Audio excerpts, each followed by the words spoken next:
మచిలీపట్నంలో పేర్ని కిట్టు అనుచరులు వీరంగం సృష్టించారు. టీడీపీ కార్యకర్త ఈడే యశ్వంత్పై పేర్ని కిట్టు అనుచరులు దాడి చేశారు. ఈడే యశ్వంత్కు తీవ్ర గాయాలు కావడంతో మాజీ మంత్రి కొల్లు రవీంద్ర ఆసుపత్రికి తరలించారు. పేర్ని కిట్టు అరాచకాలపై పోలీసులకు ఫిర్యాదు చేశారు. టీడీపీ బ్యానర్లు కడుతున్నారని దాదాపు 20 మంది యశ్వంత్పై దాడి చేశారు.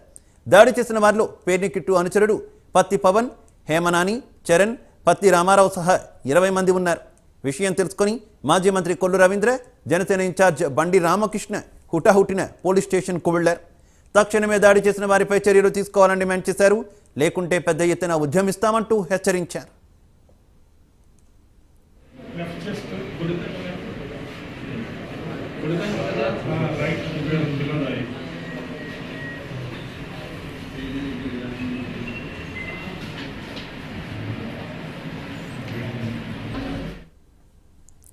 రైట్, ఇదే విషయానికి సంబంధించి మరింత సమాచారం మా కరెస్పాండెంట్ సాంబశివరావు అందిస్తారు. సాంబశివరావు. శివ, ఏదైతే మచిలీపట్నంలో యువకుడి పైన దాడి అనేది మాత్రం కలకలం రేపినటువంటి పరిస్థితి. ముఖ్యంగా మనం చూసినట్లయితే ఆ టీడీపీ పార్టీకి చెందినటువంటి కార్యకర్తగా ఉన్నటువంటి ఈడే యశ్వంత్ అనే వ్యక్తి ఏదైతే పేర్లు కిట్టుకు సంబంధించినటువంటి కొన్ని బ్యానర్స్ అయితే మాత్రం బ్యానర్స్ కట్టే విషయంలో కొన్ని బ్యానర్స్ అయితే చించాడంటూ కూడా ఒక ఆరోపణ అయితే ఉందా. ఆ ఆరోపణకు సంబంధించి పేర్ని కిట్టు అనుచరులుగా ఉన్నటువంటి ఒక 20 మంది 2 వాహనాల్లో వచ్చి అతన్ని కారులో ఎక్కించుకుని రాత్రి 11 గంటల సమయంలో అతన్ని కారులో ఎక్కించుకుని మచిలీపట్నం పోలీస్ స్టేషన్ తీసుకెళ్తామంటూ కూడా మార్గ మధ్యలో కొట్టడం జరిగిందంటూ కూడా చెప్తా ఉన్నారు. బాధితులైతే మార్గ మధ్యలో కొడతానే పోలీస్ స్టేషన్ అప్ చెప్తామంటూ తీసుకెళ్లి 2 పోలీస్ స్టేషన్ కూడా తిప్పి ఎక్కడా కూడా పోలీస్ స్టేషన్ అప్ చెప్పకుండా మరలా అతన్ని నడువడిలో వదిలేసినట్టు కూడా కొందరైతే చెప్తున్నటువంటి పరిస్థితి. ఈ దాడి చేసిన వారిలో పేరుకి ఇచ్చే అనుచరులు అయినటువంటి పత్తి పవన్, హేమనాని, చరణ్, పత్తి రామారావు మిగతా 20 మంది దాకా సుమారు టోటల్ గా ఈ దాడిలో పాల్గొన్నట్టు కూడా చెప్తున్నారు.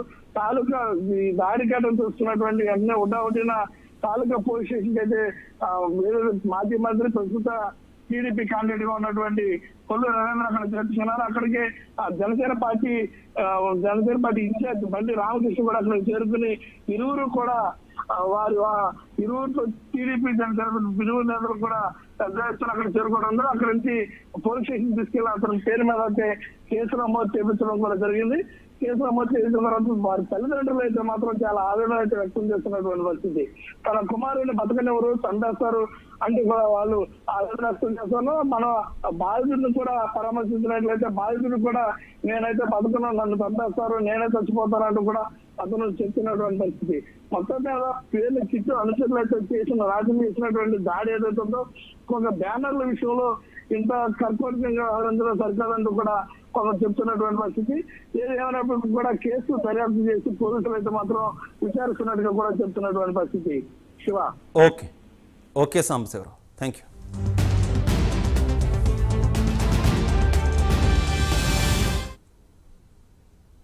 మీ పార్టీలు మాకేం సంబంధం లేదు, ఈ రాజకీయాలు మాకు లేదు, అసలు మేము ఎవరికి తెలియదు. అంత మట్టికి నా బిడ్డల్లో లాక్కొచ్చి ఒక పవన్ అన్న ఎక్కుతంట, నా కిట్టు బాబు వెనకాల తిరుగుతాడంట. మరి అతను ఎవరో మరి మాకు తెలియదు, మేము ఎవరిని చూడలేదు బాబు.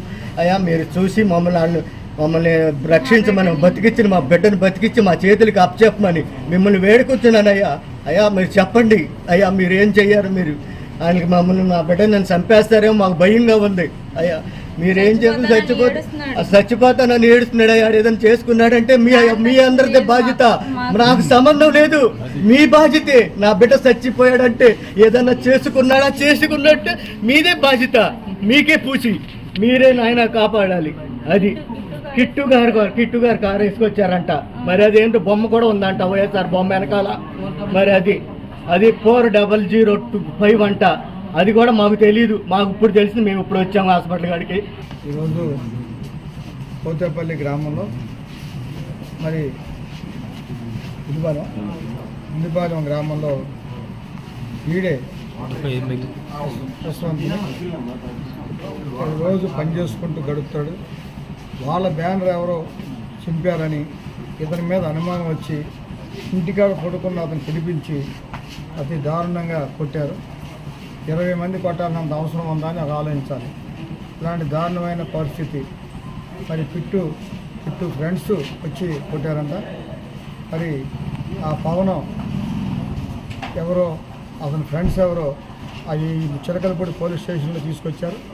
ఆ దెబ్బలు తగిలి మా స్టేషన్ చెప్పి స్టేషన్లో కూడా కొట్టిస్తా అన్నా. కొత్త సాంప్రదాయం మొదలెట్టారు. ఒకసారి మీరు కొడితే రెండోసారి వాళ్ళు కొడతారు. అసలు అతను నడవలేని స్థితిలో ఉన్నాడు, కింద పడిపోతూ ఉన్నాడు. మరి అతను చూస్తే నిజంగా హృదయ విదారకంగా ఉంది. తల్లిదండ్రులు ఇద్దరు కూడా ప్రాధేయపడతా ఉన్నారు. నిజంగా ఇది చాలా దుర్మార్గమైనటువంటి చర్య. మరి పేర్ని నాని గారిని మేము అడుగుతా ఉన్నాం, రాజకీయాలు చేయొచ్చు. గతంలో మీరు ఎమ్మెల్యేగా పోటీ చేశారు, చాలాసార్లు మచిలీపట్నంలో అన్ని పార్టీలు పోటీలు చేశారు. కానీ ఈ వింత సంస్కృతికి మరి మీరా మీ కుమారుడు బాధ్యులా అని చెప్పి ఒకసారి నేను అడుగుతాను. ఇవాళ అక్కడికి వచ్చినటువంటి ప్రతి పవన్ అనే మీ కుమారుడి అనుచరుడు, ప్రధాన అనుచరుడు 2 కార్లు వేసుకొచ్చి 20 మంది దాదాపు 7 బైకులు వేసుకుని వచ్చి ఈ రకమైనటువంటి గ్రామాల్లో భయభ్రాంతులు సృష్టించి ఇవాళ గంజాయి మత్తులో తూగుతూ ఉంది ఇవాళ బందర్ నియోజకవర్గం.